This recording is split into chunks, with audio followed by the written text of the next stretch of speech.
இதனுடைய தலைப்பு பிசாசை கட்ட முடியுமா? இது ஒரு வித்தியாசமான தலைப்பு அல்ல. இது காலாகாலமாய் கேட்டுக்கொண்டிருக்கிற, இதற்கு பதிலும் கொடுத்து கொண்டிருக்கிற தலைப்பாய் இருந்து கொண்டிருக்கிறது.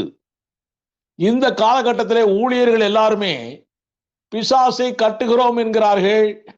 பிசாசை கட்டி பாதாளத்திலே நரகத்திலே போடுகிறோம் என்கிறார்கள். அதுவும் பிசாசிடத்திலே ஆங்கிலத்தில் தான் சொல்லி மிரட்டுகிறார்கள். You Satan, you go to hell. தமிழ்ல சொன்னா புரியாது போல தெரியுது. இப்படியே சொல்லி மிரட்டுகிறதாக அவர்கள் காரியங்களை செய்து கொண்டிருக்கிறார்கள். அப்படியே 2020 வருஷங்களாய் பிசாசுகளை கட்டுகிறார்கள். பிசாசுகளை கட்டி நரகத்துக்குள்ளே போடுகிறார்கள் அல்லது பாதாளத்துக்குள்ளே போடுகிறார்கள். இப்படி 2020 ஆண்டுகளாய் போட்டுவிட்டால் இன்றைக்கு பிசாசு இருக்குமா? 2020 ஆண்டுகளாய் பிசாசுகளை இப்படியாய் கட்டி கட்டி போட்டுவிட்டால் 1000 வருட அரசாட்சிக்கு முன்னாலே பிசாசானவனை நம்முடைய தேவன் அதள பாதாளத்திலே தள்ளி கட்டி போட போகிறார். வெளிப்படுத்தல் 20ஆம் அதிகாரம் 2ஆம் வசனம் சொல்லுகிறது, பிசாஸ் என்றும் சாத்தான் என்றும் சொல்லப்பட்ட பழைய பாம்பாகிய வலு சர்ப்பத்தை அவன் பிடித்து அதை 1000 வருஷம் அளவும் கட்டி வைத்து அந்த 1000 வருஷம் நிறைவேறும் வரைக்கும் அது ஜனங்களை மோசம் போக்காதபடிக்கு அதை பாதாளத்திலே தள்ளி அடைத்து அதன் மேல் முத்திரை போட்டார் என்று எழுதப்பட்டிருக்கிறது. இப்பொழுது எல்லா பிசாசையும் கட்டி போட்டீங்கன்னா 1000 வருட அரசாட்சிக்கு முன்னாலே 2ஆம் வருகையின் போது அவர் எந்த பிசாசை கட்டி போடுவாரு? இதெல்லாம் சிந்தனைக்குரிய காரியங்கள். அப்படியே பிசாசையெல்லாம் கட்டி கட்டி போட்டு விட்டால் அந்த பிசாசுகளுடைய கிரியைகள் இருக்கின்றனவே, வியாதி பிசாசுடைய கிரியை, வறுமை, அகால மரணம், அவிசுவாசம், தோல்வி, நாத்திகம், இரண்டகம், முரட்டாட்டம், லஞ்ச லாவணியம், கொலை கொள்ளை, உபச்சாரம் வேசித்தனம், ஆண்டான் அடிமை, ஜாதி வேறுபாடு, அநியாயம் அக்கிரமம், குறி சொல்லுதல் மந்திரவாதம், விக்கிரக ஆராதனை, அந்நிய தெய்வ வணக்கம், தீவிரவாதம், கொரோனா, சுனாமி, நிவார் புயல்கள், இப்படி பலதரப்பட்ட காரியங்கள் எல்லாம் இருக்கக்கூடாது அல்லவா? இவைகளெல்லாம் பிசாசின் கிரியைகள் தானே. பொல்லாத காரியங்கள் எல்லாம் பிசாசின் கிரியைகள் தானே. எல்லா பிசாசுகளையும் 2020 ஆண்டுகளாய் இயேசு வந்ததுக்கு பிற்பாடு 2020 ஆண்டுகளாய் எல்லா பிசாசுகளையும் கட்டி கட்டி போட்டு விட்டீர்கள் என்றால் இப்படிப்பட்ட அக்கிரமங்கள், இப்படிப்பட்ட பிசாசின் கிரியைகள் இந்த உலகத்தில் நடக்கக்கூடாது அல்லவா? இன்னும் ஏன் நடந்து கொண்டிருக்கிறது? நிச்சயமாய் செய்தியை கேட்டுக்கொண்டிருக்கிறவர்கள் இதை பற்றி சிந்திக்க வேண்டுகிறேன். இன்னும் சொல்லுகிறேன் உங்களுக்கு, இவர்கள் பாதாளத்திலே போடுகிறேன், நரகத்திலே போடுகிறேன் என்று சொல்லுகிறார்கள். பாதாள சாவி இவர்களுக்கு எப்படி வந்தது?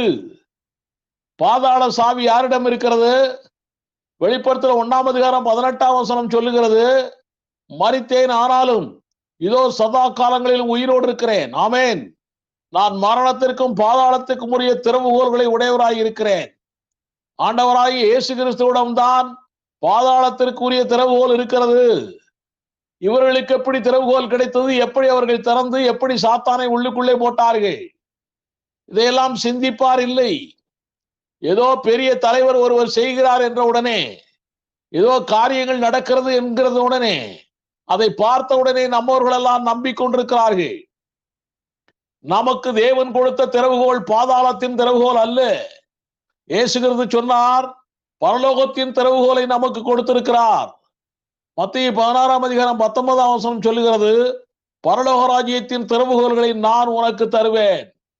தேவனுடைய பிள்ளைகள் அத்தனை பேருக்கும் பரலோக ராஜ்யத்தின் திறவுகோல்கள் தான் கொடுக்கப்பட்டிருக்கிறத ஒழிய பாதாளத்தின் திறவுகோலோ நரகத்தின் திறவுகோலோ கொடுக்கப்பட்டது இல்லை. அப்படி இருக்க இந்த பிசாசை கட்டி எங்கும் போட முடியாது. நமக்கு கொடுக்கப்பட்ட அதிகாரம் என்ன தெரியுமா? பிசாசை துரத்தத்தான் நமக்கு அதிகாரம். மார்க் 16:17 அப்படித்தான் சொல்லுகிறது. மார்க் 16:17 சொல்லப்பட்டிருக்கிறது, விசுவாசிக்கிறவர்களால் நடக்கும் அடையாளங்களாவன என் நாமத்தினாலே பிசாசுகளை விரட்டுவார்கள் என்று அல்ல, என் நாமத்தினாலே பிசாசுகளை துரத்துவார்கள் என்று சொல்லப்பட்டிருக்கிறது. ஆக தேவன் நமக்கு கொடுக்கப்பட்ட அதிகாரம் துரத்தத்தான். கட்டுவதற்கு அதிகாரம் கொடுத்தது யார்?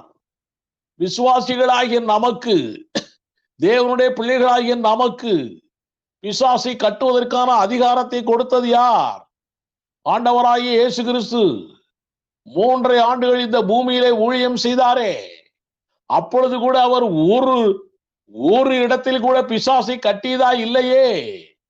4 சுவிசேஷங்கள் இருக்கின்றனவே, இந்த 4 சுவிசேஷத்தில் எங்காவது பிசாசை இயேசு கட்டி இருக்கிறார் என்ற ஒரு வசனம் ஒன்றாவது இருக்கிறதா? ஒரு சில வசனங்களை உங்களுக்கு சொல்லுகிறேன், வாசித்துக் கொள்ளுங்கள். லூக்கா 4ஆம் அதிகாரம் 34ஆம் வசனம், லூக்கா 8ஆம் அதிகாரம் 28ஆம் வசனம், மத்தேயு 8ஆம் அதிகாரம் 29ஆம் வசனம், இப்படி பலதரப்பட்ட வசனங்கள் இருக்கின்றன.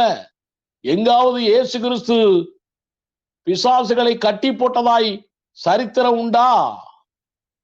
மத்தேயு 25ஆம் அதிகாரத்துல 2ஆம் வருகையிலே ஆர்மகதோன் பள்ளத்தாக்கிலே அந்தி கிறிஸ்துவையும் கள்ளத்திற்கிறிஸ்துவையும் பிடித்து நரகத்திலே தள்ளின பிற்பாடு இந்த பூமியிலே உயிரோடு இருக்கக்கூடிய புறஜாதி மக்களுக்கு நியாய தீர்ப்பு கொடுக்கிறார் தேவன். அந்த மக்களை வெள்ளாடு என்றும் செம்மறியாடு என்றும் பிரிக்கிறார். அப்படி பிரித்து வெள்ளாடுகளை நரகத்திலே தள்ளுகிறார். அதிலே சொல்லப்பட்ட வசனத்தை உங்களுக்கு வாசிக்கிறேன். மத்தேயு 25ஆம் அதிகாரம் 41ஆம் வசனம்.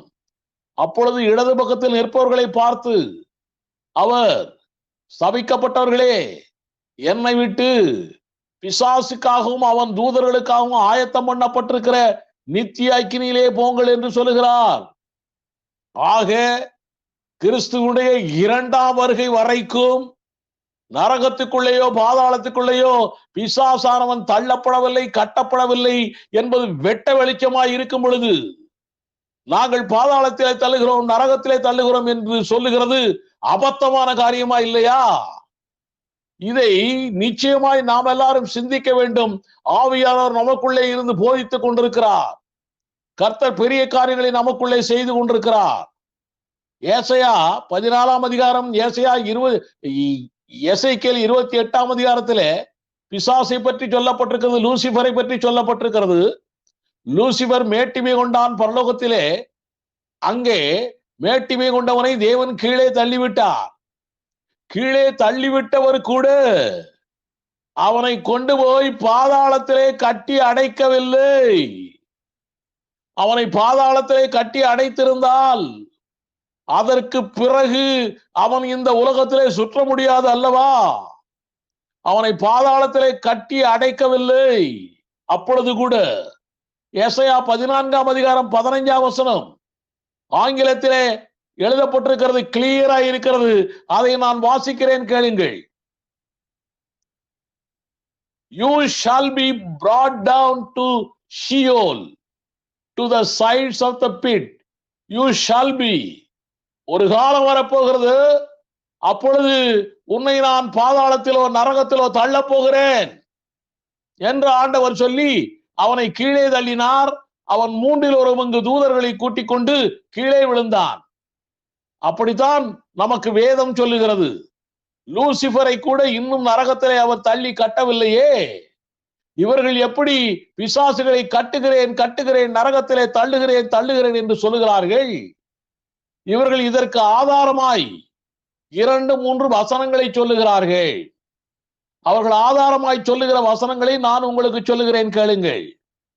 1, மத்தேயு 18ஆம் அதிகாரம் 18ஆம் வசனத்தை சொல்லுகிறார்கள். இந்த வசனத்தை சொல்லியே பிசாசை தள்ளுகிறேன் என்கிறார்கள். யூ சட்டன் மேத்யூ 18:18 படி உன்னை நரகத்திலே தள்ளுகிறேன், பாதாளத்தில் தள்ளுகிறேன் என்று சொல்லுகிறார்கள். சாத்தானுக்கு போய் வசனம் சொல்லி கொடுக்கிறவர்களாக இருக்கிறார்கள் இந்த காலத்துல இப்படிப்பட்ட ஊழியக்காரர்கள். மத்தேயு 18:18 படி பிசாசை நாங்கள் தள்ளுகிறோம் கட்டுகிறோம் என்றெல்லாம் சொல்லுகிறார்கள். அவர்கள் கொடுக்கக்கூடிய வாதிடுவதற்கு ஏற்ற வசனமாய் வைத்திருக்கிறார்கள். மத்தேயு 18:18 என்ன சொல்லுகிறது உங்களுக்கு சொல்லுகிறேன். பூலோகத்திலே நீங்கள் எவைகளை கட்டுகிறீர்களோ அவைகள் பரலோகத்திலும் கட்டப்பட்டிருக்கும். பூலோகத்திலே நீங்கள் எவைகளை கட்டவிழ்ப்பீர்களோ அவைகள் பரலோகத்திலும் கட்டவிழ்க்கப்பட்டிருக்கும் என்று மெய்யாகவே உங்களுக்கு சொல்லுகிறேன் என்று இந்த வசனம் சொல்லுகிறது. பூலோகத்திலே நாம் எதை கட்டுகிறோமோ அது பரலோகத்திலும் கட்டப்படுமாம். பூலோகத்திலே எவைகளை நாம் கட்டவிழ்க்கிறோமோ அது பரலோகத்திலும் கட்டவிழ்க்கப்படுமாம். இந்த வசனம் அப்படித்தான் சொல்லுகிறது. இதிலே கட்டுவதும் இருக்கிறது, கட்டவிழ்க்கப்படுவதும் இருக்கிறது. இந்த கட்டுவதும் கட்டவிழ்க்கப்படுவதும் பிசாசுக்கு என்று அவர்களுடைய வாதத்தின்படியே எடுத்துக்கொண்டாலும் கட்டியவர்களே கட்டப்பட்ட பிசாசை கட்டவிழ்த்து விடுகிறார்களா? கட்டியவர்களே கட்டப்பட்ட பிசாசை கட்டவிழ்த்து விடுகிறார்களா? அப்படி என்றால் இங்கே நீங்கள் எதை கட்டுகிறீர்களோ அது பரலோகத்திலும் கட்டப்படும் என்று சொல்லப்பட்டிருக்கிறது. அப்படி என்றால் இவருடைய கருத்துப்படி பிசாசை கட்டினார்கள் என்றால் பரலோகத்திலும் பிசாசு கட்டப்படுமா? பரலோகத்தில் இருக்கிறது தேவதூதர்களா அல்லது பிசாசா? அங்கே எப்படி பிசாசுகளை கட்ட முடியும்? நாம் எல்லாரும் பரலோகத்துக்கு போகிறோம். உண்மையிலும் உண்மை. பரலோகத்துக்கு போகிற நாம் தேவனை தரிசிக்க போகிறோமா அல்லது கட்டி போட்ட பிசாசை அங்க போய் பார்க்க போகிறோமா? சிந்திங்க. மத்தேயு 18:18 அர்த்தம் தான் என்ன? பரலோகத்தை கட்டுகிறோம். பரலோகத்திலே நீங்கள் பூலோகத்திலே எவைகளை கட்டுகிறீர்களோ அது பரலோகத்திலும் கட்டப்படும் என்று சொல்லப்பட்டிருக்கிறது. கட்டுவதற்கென்று நமக்கு ஒரு திறவுகோல் கொடுக்கப்பட்டிருக்கிறது. அதைத்தான் மத்தேயு 16:19 நாம் வாசித்தோம். பரலோக ராஜ்யத்தின் திறவுகோல்களை நான் உனக்கு தருவேன். 1-2 அல்ல, ஒரு திறவுகோல் அல்ல, நிறைய திறவுகோல்களை தேவன் கொடுத்திருக்கிறார். எதற்கு? பரலோக ராஜ்யத்தை திறப்பதற்காக. அது என்ன அந்த திறவுகோல்? அந்த திறவுகோலை கொண்டுதான் நீ பூலோகத்தில் எதை கட்டுகிறாயோ அது பரலோகத்திலும் கட்டப்படும் என்று சொல்லப்பட்டிருக்கிறது.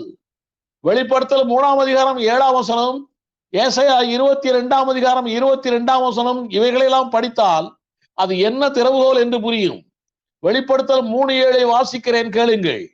பிலதெல்பியா சபையின் தூதனுக்கு நீ எழுத வேண்டியது என்னவெனில், பரிசுத்தம் உள்ளவரும் சத்தியம் உள்ளவரும் தாவீதின் திறவுகோலை உடையவரும் ஒருவரும் பூட்டக்கூடாதபடிக்கு திறக்கிறவரும் ஒருவரும் திறக்க கூடாதபடிக்கு பூட்டுகிறவர் சொல்லுகிறதாவது. தாவீதின் திறவுகோல் இருக்கிறதாம். ஏசாயா 22:22 படித்தால் தாவீதின் திறவுகோல் நம்முடைய ஆண்டவரிடத்திலே தோளின் மேல் இருக்கிறது என்று எழுதப்பட்டிருக்கிறது. அப்படி என்றால் நம்முடைய ஆண்டவரிடத்திலே இருக்கக்கூடிய திறவுகோல் வார்த்தையாகிய திறவுகோல், வசனமாகிய திறவுகோல், வசனமாகிய வார்த்தையாகிய அவர் கொடுத்த திறவுகோலை வைத்து பரலோக ஆசீர்வாதத்தை நாம் பூமிக்கு கட்டவிழ்த்து விட முடியும். பரலோக ஆசீர்வாதத்தை நாம் இந்த பூமிக்கு கட்டவிழ்த்து விட முடியும்.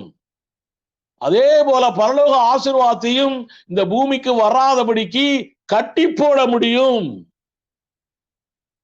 நமக்கு அவ்வளவு பெரிய அதிகாரத்தை தேவன் கொடுத்திருக்கிறார் வசனத்தின் மூலமாய்.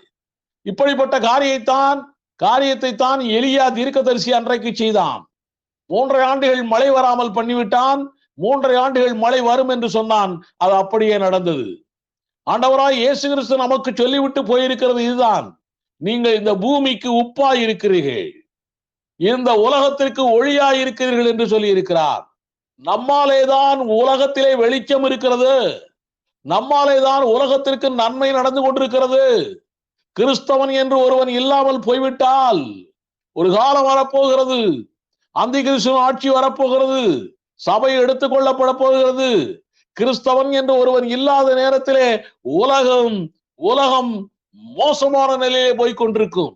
அதனால்தான் ஆண்டவர் சொல்லுகிறார், நாம் தான் இந்த பூமிக்கு உப்பாய் இருக்கிறோம், நாம் தான் உலகத்திற்கு ஒளியாய் இருக்கிறோம். நம் கையிலே வேத வசனம் என்கிற சாவிகளை கொடுத்திருக்கிறார். 1 அல்ல 2 அல்ல 1000 சாவிகள் இந்த வேத வசனத்தின் மூலமாய் கொடுத்திருக்கிறார். இந்த சாவிகளை கொண்டு பரலோகத்திலே ஏராளமான ஆசீர்வாதங்கள் இருக்கின்றன. எல்லா ஆசீர்வாதங்களையும் நாம் கீழே கொண்டு வர முடியும். எல்லா ஆசீர்வாதங்களையும் கீழே கொண்டு வர முடியும். அப்படிப்பட்ட ஒரு காரியத்தை தேவன் கொண்டு வந்திருக்கிறார்.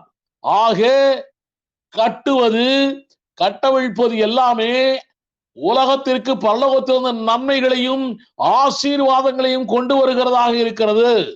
நன்மைகள் வேறே, ஆசீர்வாதங்கள் வேறே. நிறைய பேர்கள் இந்த காரியங்கள் தெரியாமலே அவர்கள் இருக்கிறார்கள். பெரிய பெரிய பேச்சாளர்கள் என்று சொல்லிக் கொண்டு வேற இருக்கிறார்கள். நன்மைகள் வேறே, ஆசீர்வாதங்கள் வேறே. ஆசீர்வாதங்கள் என்பது பிளஸிங், தேவனுடைய பிள்ளைகளுக்கு மாத்திரமே. நல்ல காரியங்கள் என்பது உலகத்திலே சூரியன் சந்திரன் கொடுத்திருக்கிறார், நல்ல காரியங்கள்.